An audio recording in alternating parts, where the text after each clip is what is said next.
네, 여러분, 두 번째 시간인데요. 이 단어는 지리와 관련된 단어이고 양이 좀 많아요.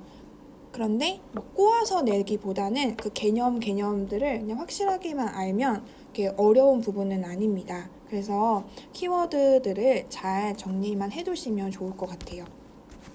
결국에 우리는 자연 환경이 어떤지를 공부를 한 다음에 그들이 어떤 생활을 하는지, 자연 환경에 따라서 인간 생활은 어떻게 달라지는지를 보는 게 포인트가 되겠습니다. 그러면 첫 번째, 자연환경과 인간 생활을 엮었을 때 과연 순응할 것인가, 자연에 적응하며 살 것인가, 아니면 그 자연환경을 극복하고 살 것인가에 따라서 좀 달라지는 모습들을 볼 수가 있는데요. 과거에는 좀 순응하는 부분들이 컸다면 현재는 극복하고 살아가는 모습들을 많이 볼 수가 있는 거죠. 그래서 지금은 오히려 인간이 거주할 수 있는 지역이 과거보다는 훨씬 확대되고 있다. 그리고 전통적인 의식주 문화가 사라지고 현대 생활이 어느 기후에도 보편적으로 적용되고 있다 정도만 아시면 될 것 같아요. 중요한 거는 2번부터예요. 기후에 따라서 인간이 어떤 생활을 하는지, 그리고 세 번째가 지형에 따라서 어떤 생활을 하는지가 포인트가 되는데, 일단 기후의 특성을 보시면요. 우리가 기후라는 거는 기상과 일기와 다른 거라고 얘기를 했었죠. 기후는 한 30년 동안 지속적으로 관찰해가지고 이 지역의 날씨가 평균적으로 이렇다라고 얘기하는 게 기후예요. 근데 기후에 요소가 있는데 그거는 뭐냐면 기온이나 강수, 바람 같은 것들이 이제 기후를 구성하는 개별 요소다라고 보시면 돼요. 그럼 기후 요인은 무엇일까 했을 때 이런 기후 요소에 영향을 줘가지고 다양한 기후를 나타내는 게 요인들이에요. 그러니까 이 기온과 강수와 바람에 영향을 준다라고 생각하시면 되는데요. 대표적으로 위도가 있어요. 우리가 나중에 이거 세계 기후를 볼 때 위도에 따라서 세계 기후가 달라지거든요. 위도라는 거는 우리가 지구가 이렇게 둥글게 있을 때 가운데가 적도죠. 적도부터 여기가 북극 지역인데 여기 적도가 저위도, 중위도, 고위도 이런 식으로 위도가 올라갈수록 기온은 어떨까요? 이 기온은 낮아지겠죠. 그러니까 위도가 높아질수록 기온은 낮아진다라고 볼 수가 있겠죠. 반대로 고위도에서 저위도 내려올수록 기온은 높아진다. 또 위도와 같이 볼 수 있는 게 해발 고도예요. 해발 고도는 높이를 얘기하겠죠. 그럼 해발 고도가 높아질수록 기온은 어떨까요? 기온은 떨어지겠죠. 왜냐하면 우리 산에 올라갈수록 기온이 춥잖아요. 그거 얘기하는 거고, 위도, 해발 고도와 같이 기후 요인 중에 하나가 이제 수륙 분포라고 얘기를 하는 거예요. 그러니까 육지와 바다의 분포 정도 나타나는데 육지로 갈수록 기온차가 큰 대륙성 기후, 해양으로 갈수록 기온차가 적은 해양성 기후가 나타난다. 이렇게 보시면 돼요. 그리고 마지막으로는 지형에 따라서 산지인지 평야인지에 따라서 또 기후가 달라지죠. 산지가 대부분 이렇게 이 수증기가 올라오다가 산이랑 부딪히면서 여기 비를 많이 내리거든요. 그래서 오히려 산지 지형이 평야보다는 강수량이 많다라고 보시면 되겠습니다. 이렇게 기후 요인들이 기후에게 영향을 준다라고 이렇게 보시면 돼요. 그래서 요소를 물어보는지 요인을 물어보는지를 물어보는 문제가 예전에 나왔었는데 특히 이 기후 요인을 물어보는 문제가 많이 나왔던 것 같아요. 그래서 기후에 영향을 주는 것들이 뭐가 있다? 위도, 해발 고도, 수륙 분포, 지형이다 라고 생각하시면 되겠습니다. 딱 4가지니까 문제 하나 빼가지고 다른 거 추가해 내기가 좋겠죠. 이렇게 보시면 될 것 같고요. 세계 기후는요, 우리가 위도에 따라서 대부분 결정이 되는데요. 지도 보면서 확인하면 좋을 텐데 잘 모르겠으면 한번 지도를 확인해 보세요. 일단은 저위도에서 고위도로 한번 가볼게요. 그래서 저위도는 적도 근처니까 날씨가 더운 열대 기후가 되겠죠. 열대부터 건조 기후, 그다음에 온대 기후, 냉대 기후, 한대 기후 순으로 진행이 됩니다. 그래서 요 기후마다 주민들이 어떤 생활을 하는지를 물어보는 문제가 많이 나올 거예요. 그래서 이 3번, 가로 3번을 잘 보시면 되겠습니다. 그 특징들을 잘 기억하셔야 돼요. 대부분 의식주로 나눠집니다. 열대기후를 보시면요. 의생활을 보시면 여러분 열대기후는 1년 내내 뭐랄까요? 기온이 높겠죠. 그래프를 좀 확인하면 좋을 것 같은데요. 열대기후를 그려보면요. 기온이 대부분 높고 일정한 편이에요. 그쵸? 그리고 비는요. 여기서 열대 우림기후가 많이 나오는데 강수량이 어떨까요? 파란 색깔로 자, 강수량이 대부분 비가 많이 오는 이런 꺾은선 그래프로 강수량도 많은 이런 구조라고 보시면 되겠습니다. 그래서 보시면 당연히 덥기 때문에 얇고 간편한 옷들이 있겠죠. 당연히. 그리고 날씨가 더우니까 음식이 상하기 좋겠죠. 그래서 음식을 상하지 않기 위해서 기름에 볶거나 튀기고 향신료를 많이 넣어요. 그리고 이거 식생활과 관련해서는 농업을 많이 볼 건데요. 여기서 농업은 꼭 기억하셔야 돼요. 열대 우림기후에서 많이 볼 수 있는 그런 농업은요. 플랜테이션 방식이 있고 그다음에 이동식 경작이 있어요. 1번, 2번 이동식 경작. 화정농업이라고 얘기를 할게요. 이동식 화전농업이 있습니다. 플랜테이션은 뭐냐면 여러분들이 좋아하는 뭐 카카오, 초콜릿, 그리고 바나나, 그리고 선생님이 좋아하는 커피라든가 이런 것들을 기르는 건데요. 요거는 한번 정리를 해보시면요. 유럽의 선진국의 자본과 원주민의 노동력이 만나서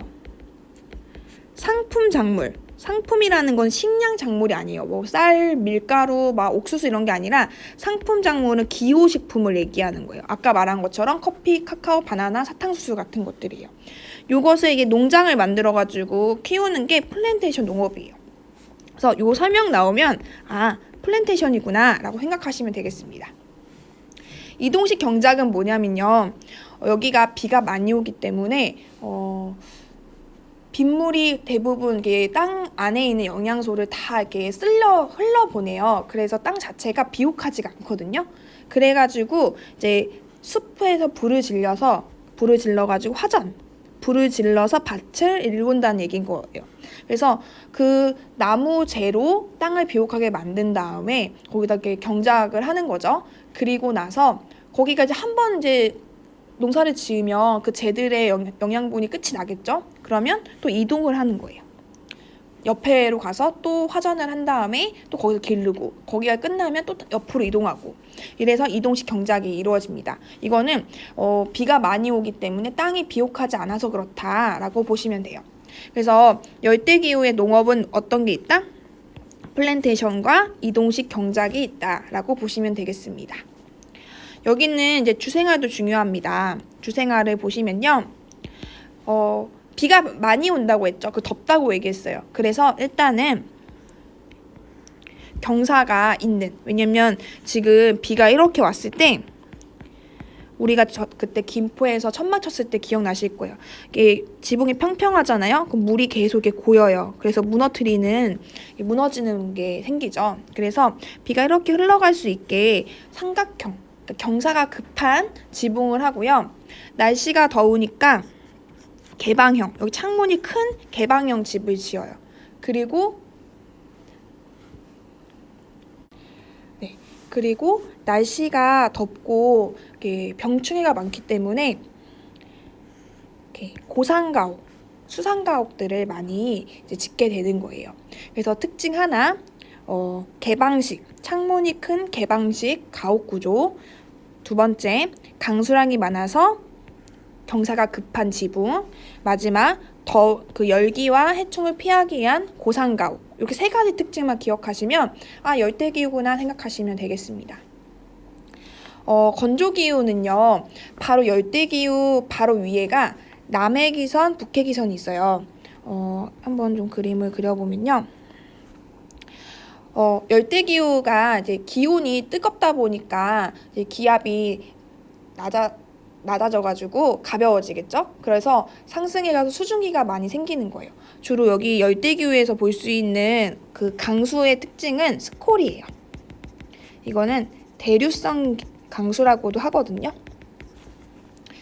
그러니까 지금 보시면 지면에 열기가 크니까 공기가 상승해요. 상승 기온이어서 이제 구름을 만드는 거죠. 상승하면 그래서 비를 막 많이 내리는 거예요.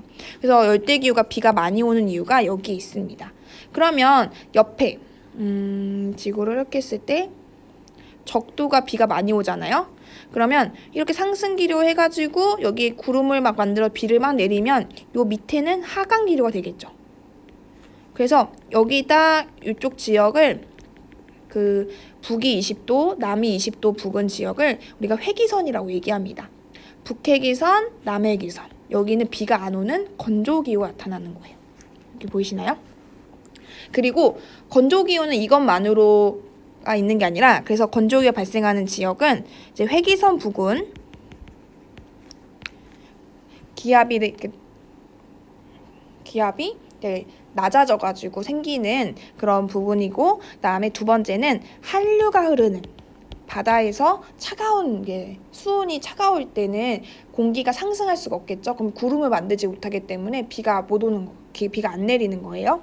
한류가 흐르는 부분이라든가 그리고 내륙이 많은 부분은 비가 안 옵니다. 그래서 건조 기후만 좀 이렇게 나눠져 있어요. 위도별로 되는 게 아니라. 그래서 대부분 비가 이렇게 여기 보시면 비가 쬐끔쬐끔 오는 걸 볼 수가 있어요. 이렇게 거의 보이지 않게 이렇게 나오면 이거 건조기후구나 라고 생각하시면 되겠습니다. 당연히 의생활을 보시면요. 덥다고 이렇게 강한 햇빛이 있다고 해서 반팔 반바지 입으면 큰일 나겠죠. 모래바람도 많고 해서 온몸을 감싸는 긴 옷을 입어요. 그리고 흰 옷을 입어야지 빛을 반사시키기 때문에 좀 더 시원하겠죠. 그리고 건조기후는 이렇게 낮 기온과 밤 기온이 되게 격차가 커요. 그래서 일교차가 큽니다. 그래서 짧은 옷을 입으면 안 돼요. 식생활 같은 경우에는 대부분 물이 거의 없어요. 그러니까 비가 가장 많이 와도 500mm가 안 되기 때문에 물을 구하기 쉬운 오아시스 근처에 사람들 살아요. 그래서 오아시스 농업이 있는데 물이 많이 필요 없는 밀이라든가 대추야자를 기릅니다. 그리고 물을 없으면 끌어와야겠죠. 그나마 물이 있는 스텝기후 쪽에서 물을 끌어와가지고 관계 농업을 해요. 관계 농업은 물을 끌어와서 이제 하는데 물을 끌어올 때 바깥에서 끌어오면 물이 다 날아갈 거 아니에요. 그렇기 때문에 지하 수로를 파가지고 거기서 물을 끌어온 다음에 이제 거기서 이제 농업을 하는 거죠. 그리고 목축업을 합니다. 그다음에 주생활. 여기도 집이 특징이 있어요. 여기는 비가 안 오니까 지붕이 경사가 질 필요가 없어요. 그래서 집이 다 이렇습니다. 그리고 같이 붙어 있어야지 그늘을 만들어줘요. 여기가 건조하기 때문에 그늘 아래에 있으면 좀 선선하잖아요. 그래서 다 붙어 있어요. 이렇게. 그리고 이렇게 안에 있는 시원한 공기가 바깥으로 빠져나가면 안 되니까 대부분 창문이 작습니다. 해줬나요? 그래서 두꺼운 벽, 작은 창문으로 이루어진, 주로 구하는 게 나무가 구하기 힘들겠죠. 그렇기 때문에 다 이게 흙이에요. 흙으로 만들어진 집이다 라고 흙벽돌집이다 라고 생각하시면 되겠습니다.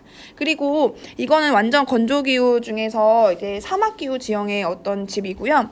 그리고 스텝기후, 그나마 비가 조금 와서 초원이 있는 스텝기후 지역에서는 이제 유목을 하잖아요. 유목을 하기 때문에 몽골 생각하시면 돼요. 몽골의 게르. 이렇게 뭔가 이렇게 지금 그림을 못 그려가지고 이렇게 해가지고 이게 다 동물의 어떤 가죽 같은 걸 만들어 천막이에요. 그래서 목축을 하니까 여기 풀을 뜯고서 이제 이동을 해가지고 또 목축을 하고 이래야 돼서 이동할 때 이제 쓰기 편하게 이게 철수하고 철거하고 다시 만들기 편하게 이렇게 가벼운 이제 이동식 가옥, 게르 이동식 가옥입니다. 온대기후는 의식주보다는요, 온대기후가 세 가지로 나눠져요. 그 기후 지역의 특징을 좀 아시면 좋을 것 같아요. 온대 계절풍은 우리나라 생각하시면 돼요. 여름철 어떻습니까?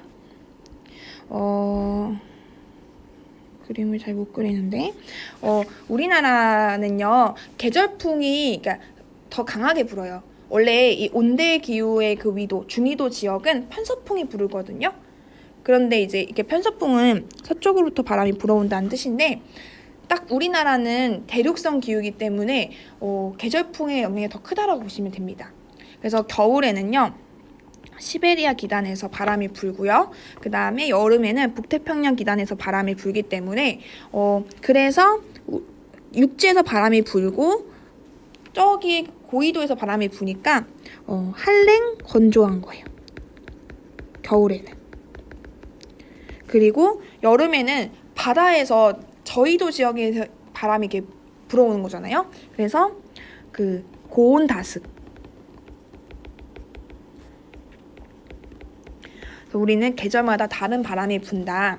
근데 이렇게 고온 다습한 기후가요, 벼농사 짓기에 유리합니다. 그러니까 여름에 뜨겁고 비가 많이 와야 벼가 잘 자라요. 그래서 쌀을 이용한 음식이 발달하고 벼농사가 발달할 수밖에 없다라고 생각하시면 되겠습니다.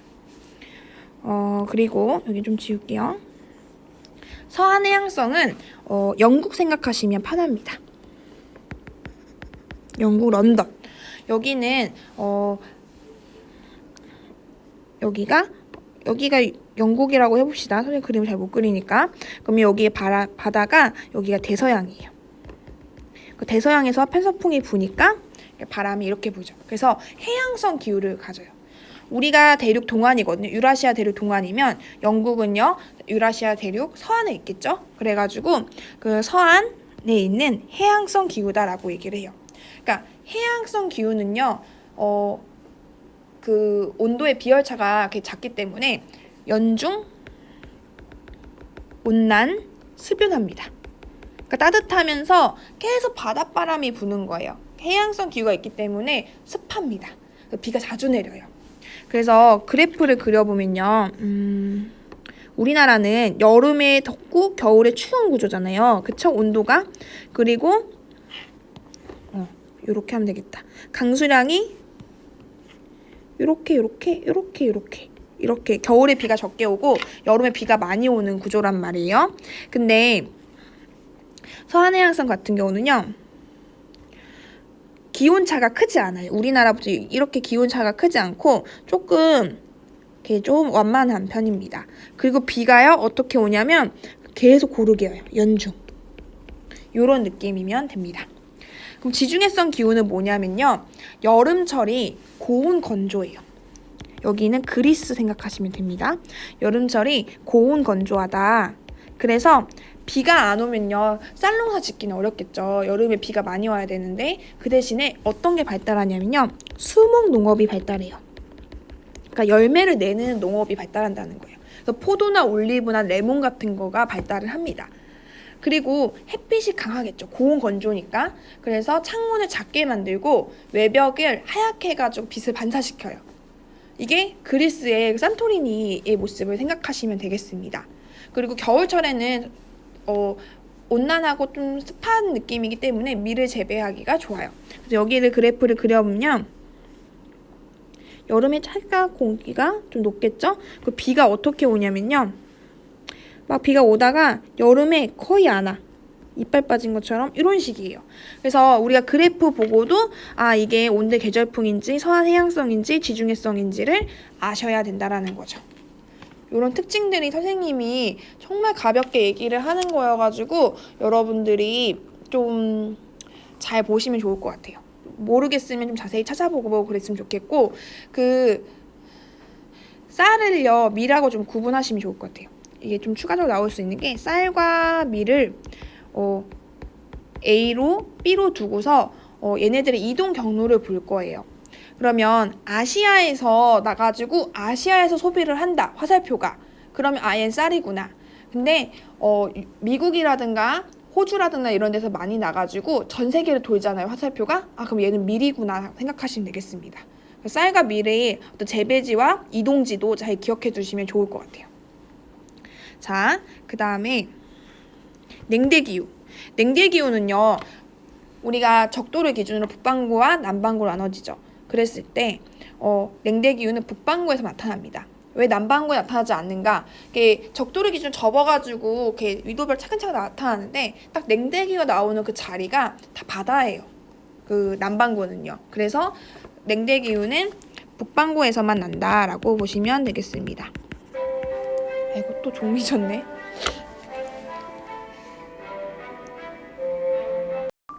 네, 이어서 북반구에서 나타날 수 있는 냉대기후는요, 단독으로 나오기는 조금 다른 것에 비해서 중요도가 좀 떨어지는데요. 일단은 춥기 때문에 이제 폐쇄형 가옥 구조가 보여집니다.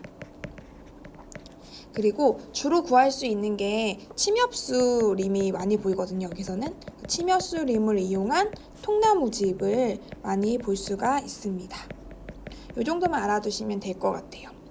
한대기후 같은 경우는 그나마 여름이 잠깐 존재하는 우리가 툰드라 기후랑 그냥 1년 내내 어떻게 보면 추운 빙설 기후가 있어요. 여기서는 그 사람이 살 수 있는 지역은 툰드라 기후이기 때문에 한대기후 생각하면 툰드라 기후 생각하시면 될 것 같아요.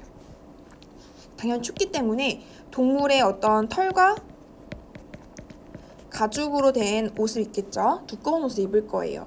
먹는 거는요, 주로 만날 수 있는 게 육류나 날고기, 이렇게 날고기를 먹어요. 그래가지고 비타민을 섭취하기 위해서 왜냐면 채소나 야채나 과일 이런 것들을 구하기가 어려운 환경이기 때문에 비타민 흡수를 날고기를 먹고요. 그다음에 어차피 냉동고 같은 역할을 하잖아요, 얼음들이. 그래서 저장 음식을 많이 합니다. 그리고 농경이 거의 불가능해요. 왜냐면 그 한 달간의 여름이 잠깐 있는 거여서 이끼 정도만 잘 자라는 환경이기 때문에 주로 술록 유목이라든가 아니면 바다로 나가서 어업을 하기도 합니다. 주생활은요, 제일 춥죠? 그렇기 때문에 폐쇄형 구조입니다. 그리고 여기는 또 여기도 고산가옥이 발달하는데요. 왜 고산가옥이 발달하냐? 열대기후 같은 경우에서는 덥고 벌레가 많아서라면 여기는 기본 지층이요. 여기다 집을 짓게 되잖아요. 그렇게 되면 여름이 되면 이렇게 얼어있던 땅이 녹으면서 집들이 이렇게 기울어지는 일이 일어나요. 그래서 이 지층 밑에 있는 영구 동토층, 영원히 녹지 않는 땅이라고 하는 데다가 이렇게 기둥을 박아가지고 여기다가 집을 짓는 거예요. 그럼 여기가 녹아도 기둥이 튼튼하게 자리를 잡고 있겠죠. 그래서 지표가 녹아서 방지하기 위해서 이 고산가옥을 짓습니다. 그리고 추가적으로 고산기후를 알아두시면 되는데요. 이 고산기후는요, 말 그대로 높은 지역에 있는, 그러니까 고산에 있는 그래서 발달된 어떤 기후를 얘기하는데 여기서는 열대고산기후라고 생각하시면 좋을 것 같아요. 원래 우리가 산을 올라갈수록 기온이 어떻다고 했죠? 기온이 낮아진다고 얘기를 했어요. 근데 여기가 평균 기온이 30도씨 이상이라고 했을 때 점점 낮아질수록 이쪽에는 한 10도 안팎의 평균 10도 안팎의 봄과 같은 상춘 기후라고 하거든요. 이게 항상 봄과 같다는 뜻이에요.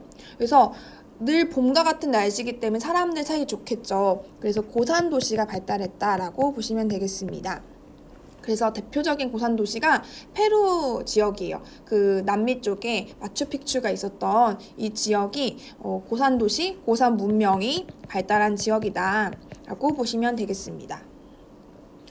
이렇게 기후에 따라서 인간 생활이 어떻게 달라졌는지를 보면 이제 지형에 따라서 인간 생활이 어떻게 달라졌는지를 보도록 하겠습니다. 지형의 종류에는 우리가 산지, 평야, 하천, 해안, 사막, 빙하, 카르스트 지형 이렇게 나열할 수가 있는데요. 이걸 좀 천천히 보도록 하겠습니다. 산지 같은 경우에는요, 특징이 뭐예요? 해발 고도가 높다라는 거죠. 그러면 교통이 당연히 불리할 수밖에 없어요. 당연히 인간이 살기가 어렵겠죠. 그래서 여기는 사람들이 많이 살지는 않지만 주로 어떤 걸 하고 사냐면 밭농사, 물이 많이 필요 없는 밭농사라든가 임업들이 발달을 하고요. 그 다음에 초지가 발달한 어떤 고산지대는 가축을 사용하기도 합니다. 그리고 아까 방금 전에 얘기한 것처럼 고산기후, 그 저희도 지역에서 해발 고도가 높은 곳은 고산도시가 만들어지기도 해요.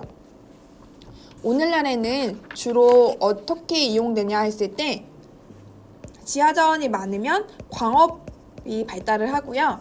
아니면 경관이 좋을 때는 관광자원으로 많이 사용이 된다고 얘기를 합니다.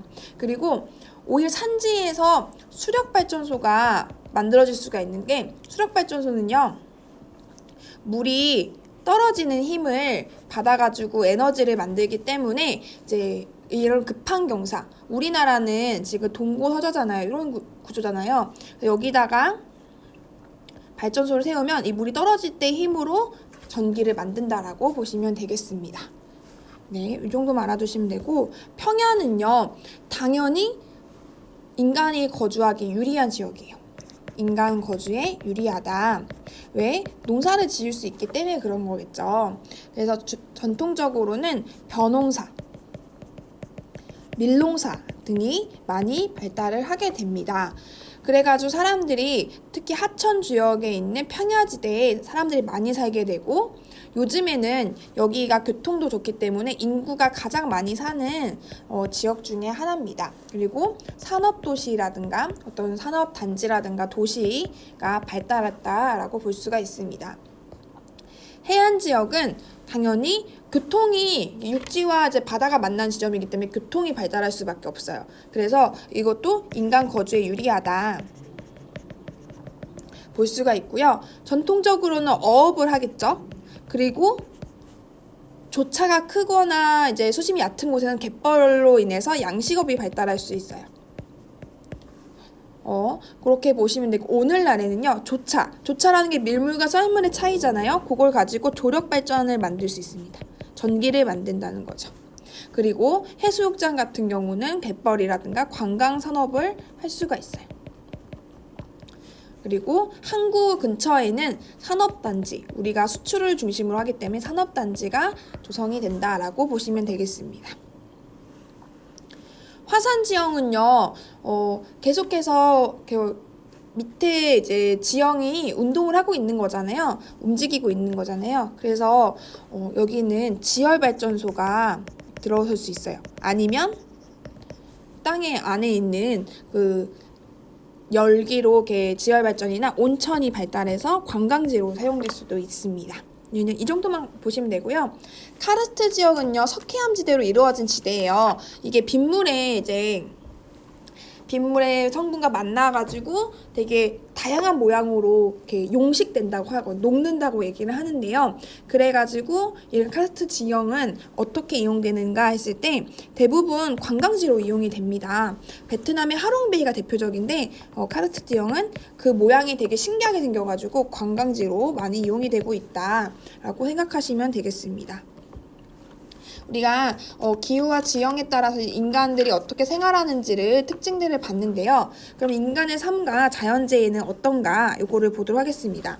요거는요 단순하게 어려운 건 아니기 때문에 뭘 조심하시면 되냐면 지형과 관련된 자연재해인지 기후와 관련 자연재해인지 구분하시면 조금 더 편할 것 같아요. 문제아에 다음과 같이 특징이 다른 자연재해를 물어보는 그런 문제들이 있을 수 있기 때문에 얘네 세 개는 지형과 관련된다. 그러니까 뭔가 그 지형의 운동 작용으로 인해 가지고 일어난, 그러니까 지각 변동 이런 것들로 일어난 자연재해를 의미합니다. 화산, 지진, 쓰나미가 뭔지는 굳이 설명하지 않아도 되겠죠. 그리고 기후와 관련된 거는 이제 이렇게 볼 수 있겠습니다. 절대 저기압 같은 경우는 태풍이라고 생각하시면 돼요. 그러니까 아시아에선 태풍이고 동남아 쪽엔 사이클론이고 그다음에 뭐 미국 쪽으로 가시면 허리케인, 윌리 이렇게 다양한 이름을 불리지만 기본적으로 절대 저기압이다라고 보시면 돼요. 이렇게 이거 구분만 하시면 됩니다. 그러면 안전하고 쾌적한 환경 살아갈 시민의 권리라고 얘기를 했어요. 시민의 권리는 국가가 헌법으로 보장을 하고 있는데 법률을 통해서 국민의 생명권, 안전권, 환경권, 재산권 등을 법적으로 보장해야 된다라는 이야기를 하고 있는 거고요. 그냥 읽어보시면 되는 거고 안전하고 쾌적한 환경 살아가기 위해서 어떤 노력을 해야 하는가 이건 팁인데요. 기본적으로 이렇게 노력하자라고 얘기했을 때 두 가지 차원의 노력을 해요. 맨날 하나는 개인적 차원이고요. 하나는 국가적 차원이에요. 이럴 경우 어떻게 접근을 하시냐면요. 개인은 의식을 바꾸는 거예요. 의식을 바꾸자고 노력을 하는 거예요. 그리고 국가적으로는요, 제도를 바꾸는 거예요. 그래서 노력으로 성격이 다른 하나는 이렇게 했을 때 뭐 의식이 한 3개 나오고 마지막 제도가 나올 수 있고 제도가 3개 나오고 의식 개혁이 하나 바뀔 수도 있어요. 이런 식으로 문제가 자주 나옵니다. 이거는 꼭 이게 환경 문제뿐만 아니라 여러 가지 문제에서 그런 노력에서 두 가지 차원을 물어본다 했을 때는 이 특징들만 잘 기억해 두시면 되겠습니다. 국가적 차원으로는 건물을 이제 만들 때 내진 설계가 뭔가 필수화, 의무화하면 좋겠죠? 그 지진을 견딜 수 있는 건물 구조를 설계한다. 그리고 뭐 스마트 재난관리 시스템을 구축한다. 이런 것들이고 개인적으로는 내가 이런 안전하게 살아갈 수 있는 권리가 있다라는 것을 인지하고 뭐 국가에게 정당한 요구와 보상을 해야 된다. 청구를 해야 된다. 이런 얘기들을 할 수가 있겠죠. 네, 여기까지 해보도록 하겠습니다.